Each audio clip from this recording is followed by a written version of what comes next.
Hello, friends. Welcome to the Bible Hour. This is your host, Dr. John David Howe. Thanks for tuning in to the broadcast. Today, we are going to have the Battle of the Wide Margins. The Battle of the Wide Margins. What you see on the left is an R.L. Allan wide margin, and what you see on the right is a Cambridge wide margin. And so today, we are going to have a battle of the wide margins between these two titans of premium Bible publishing. Now, of course, there are many other Bible publishers out there, but in my view, in my opinion, for what it's worth, Allan and Cambridge simply have no rivals. There's other good ones. Schuyler's out there. Church Bible Publishers does a great job. There's Thomas Nelson has really come on strong in recent years as far as their premium Bibles. But Allan and Cambridge just simply stand apart. Now, Cambridge, of course, is the oldest Bible publisher in the world, going all the way back to 1591. Oxford hasn't been around quite that long, but not too far behind. And so both of these UK Bible publishers have been leading the field for many generations. As you may know, the King James Bible was translated by 6 different companies of translators. 2 were at Oxford, 2 were at Cambridge, and 2 were at Westminster. And so Allan represents the Oxford text, and then Cambridge, of course, represents the Cambridge text. And so these are the titans of premium Bible publishers as far as the world of premium Bibles. And so that's why we've narrowed it down to these 2. And so, again, on the left, it's the R.L. Allan 5WM wide margin, Brevier Clarendon edition. This is in black goatskin leather. And then on the right is the Cambridge Concord wide margin, and it also is bound in goatskin. And so we are going to do a comparison between these two, and we're going to look at 8 different categories. We're going to look at the cover. We're going to look at the binding. We're going to look at the ribbons, the gilding, the quality of the paper, the readability of the font, the special features, and then last of all, we'll look at price, because obviously price is always a very important consideration when you think about a premium Bible. And so, and then we'll have an overall winner. And so thanks for tuning in. Let's get with it. So the first thing that we'll look at today is the cover. Now, as I said, both of these Bibles are encased in black goatskin leather. We'll look at the Allan first. With the Allan, you can really see the pebbly grain, as far as the goatskin. It's not perimeter stitched, but it does have this tooling that goes along the ends. And then you flip it over to the back side here, and you can see more of that tooling, a little bit more pronounced here on the back, I think. But it just looks beautiful. On the spine, we've got Holy Bible, and then we've got Allan. And no raised hubs, but you can see that hubs have been tooled into the leather. And so it looks really, really nice. This Bible is also leather lined. I believe this is calfskin on the inside. And so when you talk about softness and flexibility and suppleness, I mean, this Bible, you can roll this up like a taco or a tortilla if you want. I mean, it's just absolutely exquisite. And there it says goatskin. And then in the back, it tells you that this was an Allan binding by Royal John Blood, which is over in the Netherlands. And so just a very, very nice cover. Now here's the Cambridge. Again, this also is black goatskin. It looks nice as well. This one doesn't have the tooling or the semi-yap that the Allan does, but it does have perimeter stitching that goes all the way around here. And on the spine, it's going to say Holy Bible, King James Version, wide margin edition, and then the Cambridge crest for the authorized version as the royal patent holder. And so this one is synthetic lined. And so it's flexible. You can roll it up, like I said. It's nice. But for this category, as far as cover, I got to give the edge to Allan. And that's simply because there's a big difference between a fully leather-lined Bible and a synthetically lined Bible. And so we're going to give the edge there to Allan on that. All right, our second category is the binding. Now, this is a very close race between these two Bibles. because both of them are edge-lined and both of them are Smith sewn. And so that just increases the durability of the Bible. These Bibles will last for generations if they're well taken care of. If you don't leave them on your dashboard baking in the sun while you go into the Golden Corral after church on Sunday, you should be fine. If you don't leave them out in the rain and just some of the other crazy stuff that sometimes people do with Bibles, if you take good care of these, they'll last forever. And so the bindings on these are both just really, really good. I think I would give a slight edge once again to Allan as far as just being slightly more durable and slightly more reliable as far as the bindings. I have had some problems in the past where over time pages start to come out of a Cambridge Bible. But that was like years ago. That was really before Cambridge had stepped up their game as far as the Smith sewn and so forth. And so today's Cambridges are a world of difference than what they may have been like back in the 90s and so forth when I first got into Bible collecting. And so, but as far as this category for binding, we'll give that one to Allan as well. Number 3, the ribbons. The Allan comes with 3 satin 3/8 inch ribbons. They're just lovely. They're beautiful. If there is one flaw I have with these is they're just not long enough. As you can see, they're pretty short. Whereas with the Cambridge, it comes with 2 black ribbon markers, and they are much longer. However, they're clearly an inferior material, some type of synthetic material, and I just don't really care for those at all. And so as far as ribbons, we definitely give the edge to Allan. Its ribbons are satin. Its ribbons are 3/8 inch, and there are 3 of them, whereas these are like much skinnier ribbons. There's only 2 of them, and that's clearly an inferior material on the Cambridge. And so as far as this category for ribbons, we'll give that to the Allan. And so Allan is up 3-0 so far. Now, the next aspect is gilding, and both of these Bibles are art gilded. What that means is this, is in addition to the gold gilding that you see on the outside, when you open these Bibles up, they have art gilding. And so that's the Allan, and that is the Cambridge. And so really this truly boils down to a matter of preference. You'll notice that the Allan is a darker red, whereas the Cambridge is more of a salmon color. And so really they both do an outstanding job on this. And you can't find art gilding done any better than what Cambridge and what Allan do. I do give, in my view, a slight edge to Allan simply because I like the darker red. The salmon is beautiful. I love it. But the darker red, it reminds me more of the blood of Jesus. And so I just prefer the darker red. Now, you may be the direct opposite of me. You may actually like the salmon color. And so as far as that goes, though, I'm going to stick with the Allan on this. And so that gives them their 4th consecutive win as far as the categories. All right, so moving on, the next important thing to consider is paper. When you talk about a Bible, you're talking about the quality of the cover and the binding. You're talking about the quality of the paper. And so, again, these 2 Bibles lead the field as far as the quality of paper. The Allan has a 45 GSM. It's the thickest Bible paper that I've ever seen, and I don't think you can find anything that's any thicker. If you find something, please let me know. Put it down in the comments. I'd love to see it. And so, but it's exquisite paper, wonderful for writing and taking notes. The Cambridge is a 38 GSM. And so not quite as thick as the Allan paper as far as the weight, but nevertheless, just tremendous writing paper. You are going to love taking notes in either one of these Bibles. Now, that being said, you got to make sure that you use a micron pen as far as like something that's fade proof and bleed proof and waterproof and so forth. You can buy those commercially at Hobby Lobby and at Michael's and places like that.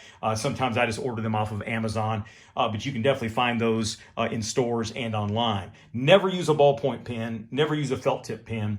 They will bleed through the paper and they just don't age well over time. I've got some older Bibles I could show you that I used ballpoint ink in, and those Bibles are basically ruined as far as the paper, just because of not using the right type of pen and the right type of highlighter as far as in my Bibles. So let's look at a couple places where I've taken some notes.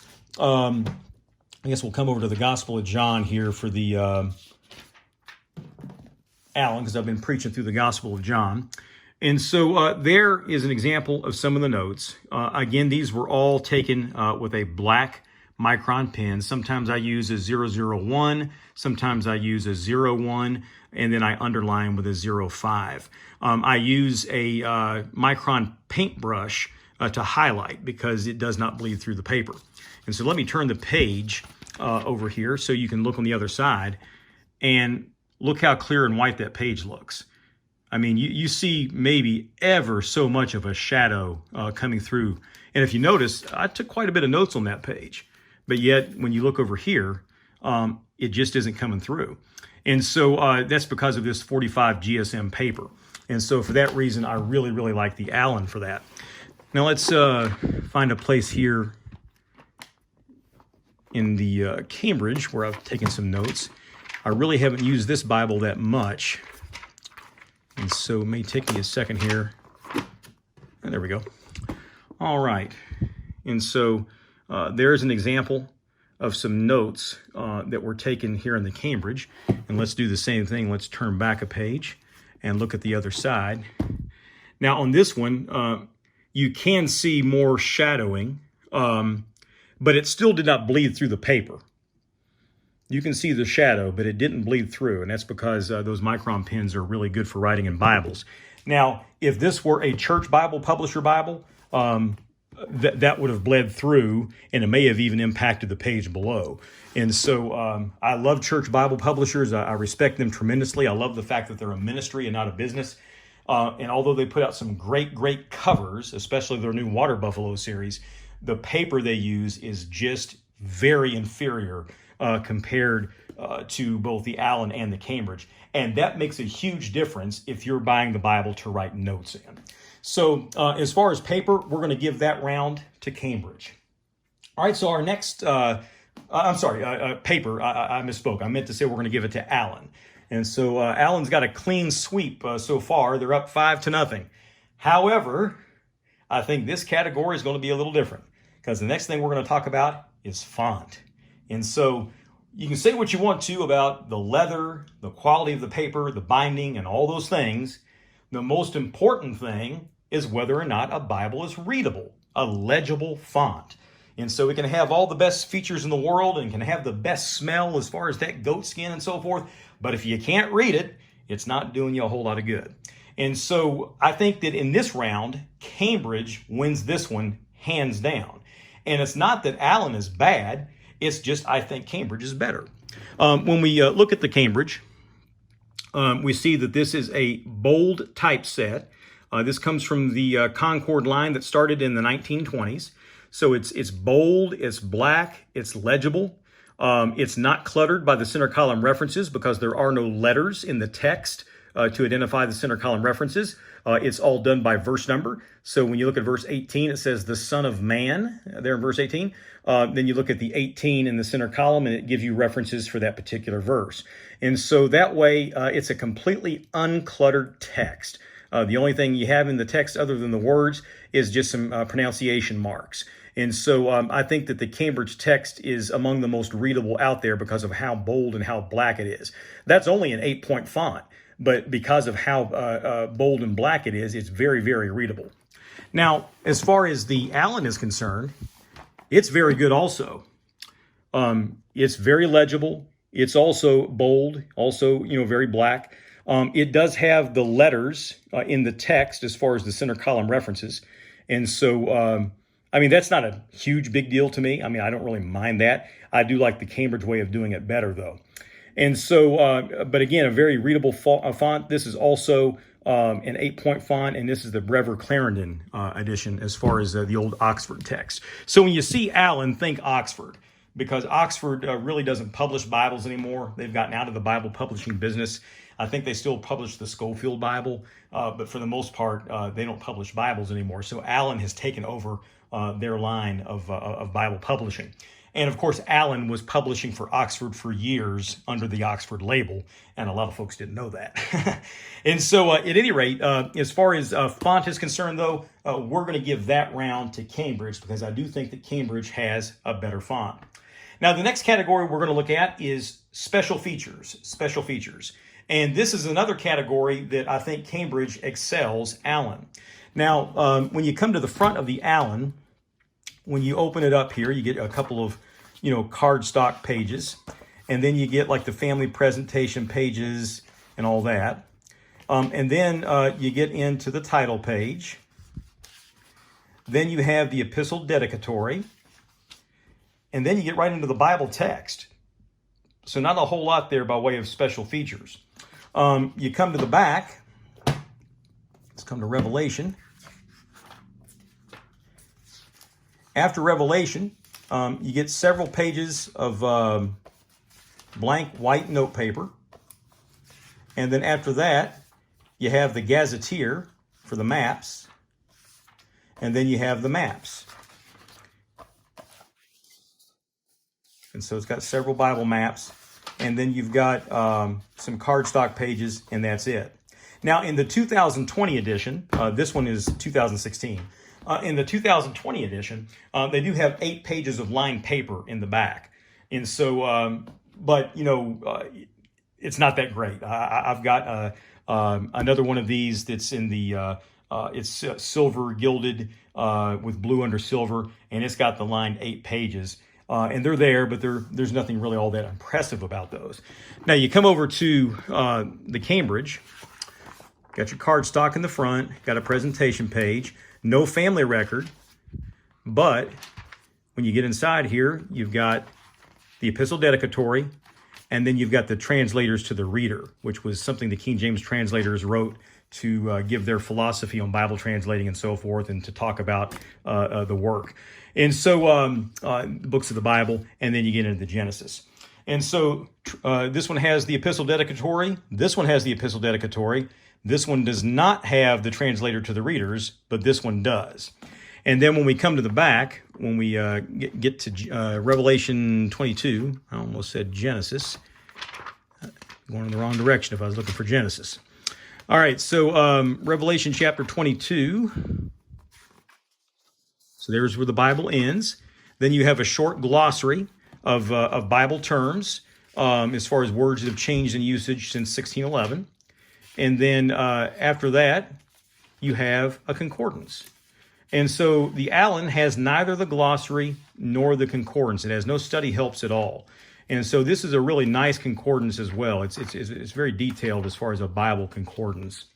And then after that, you have several blank note pages. They're all lettered. So I like how they do this. At the top, it says A, B, C, D, E. So if you want to make cross references to your own notes, that would be a good way to do that. And so it goes all the way up through the letter Z. And then after that, you've got this lined note paper. And as you can see, I've put several sermons, in the back here. And this is very thick paper too. This is, this is like a true notebook paper. And so it's lined. It's wonderful for writing notes. And there's a lot of it. I mean, they put, I haven't counted, but it looks like, 30 or 40 pages of this. And so it's really, really nice. And then at the back end here, you've got your gazetteer. And then you've got your maps. And I think the Cambridge maps look a lot better as well. They're just more colorful. They stand out. They're a little bit brighter. And then you got some cardstock paper. And then that's the end. And so there you are. So the last category is probably the most important. Price. How much are these bad boys going to cost? Well, as far as the Allan, typically you can get that from Evangelical Bible. They are the official distributor for Allan in the United States. You can also get them from the KJV store. You can get them from maybe some smaller bookstores, like Bible Baptist Bookstore down in Pensacola carries them. But they're not too common as far as bookstores. So you're usually going to have to order these online.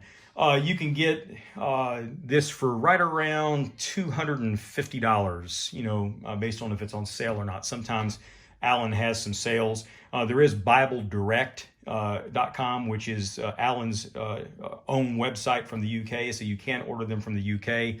And with the conversion rate, as far as the pound versus the dollar, you might save a little bit of money that way. They do have free shipping as well from the UK. And so, but this Bible is going to be in the neighborhood of $250. Whereas the Cambridge, although the retail it says $300. I've never seen this Bible for $300. Normally you can get this one for right around $200. And so every once in a while on Amazon, you'll even see it for like $180 or $190 when they're having like specials and things like that. And so the Cambridge is going to be a little bit cheaper. Now, I realize that some of you are out there thinking, wow, $200 plus for a Bible? Well, I kind of liken it to this. If you were a plumber and you were in business for yourself, you would want to have the very best plumbing tools that would help you do your job. If you're a doctor, you're going to not want some cheap stethoscope that may cause you to miss a heart murmur. You're going to want the very best stethoscope you can get. And the best stethoscope is going to definitely be more expensive than the cheap, inferior one. And so I kind of liken it to that as far as a pastor, a Bible teacher, an evangelist, a missionary, whereas not everybody may want to invest that kind of money in a premium Bible. As far as those that are in the ministry, this is your tool of the trade. And so I don't think it's too much to ask to have the best you can get as far as practicing the tool of your trade. So that's just kind of, my opinion. For those who don't want to spend that much money, don't worry. Holman and Thomas Nelson and Zondervan, they make plenty of mass market Bibles that are in the $20 and $30 range. And so there's plenty of those out there if you'd rather go that route. So as far as price, Cambridge definitely, wins that round. It's definitely a little bit cheaper than the Allan. So that gives us a final score of 5-3. 5-3. So by a 5-3 margin, the Allan wins the battle of the wide margins. And so I want to thank you for taking time to watch the broadcast today. I recommend either one of these Bibles to you. I don't think you'll be disappointed in either one of them. I just simply wanted to do a comparison so that you had an idea of what the similarities are as well as what some of the differences are. As always, thank you for taking time to tune into the broadcast. Please give us a thumbs up if you like what you've seen. Please also subscribe to the channel if you haven't done that already. We greatly appreciate your viewership, and we look forward to seeing you again soon. May the Lord bless you and keep you and cause his face to shine upon you until we meet again, my dearly beloved. Amen.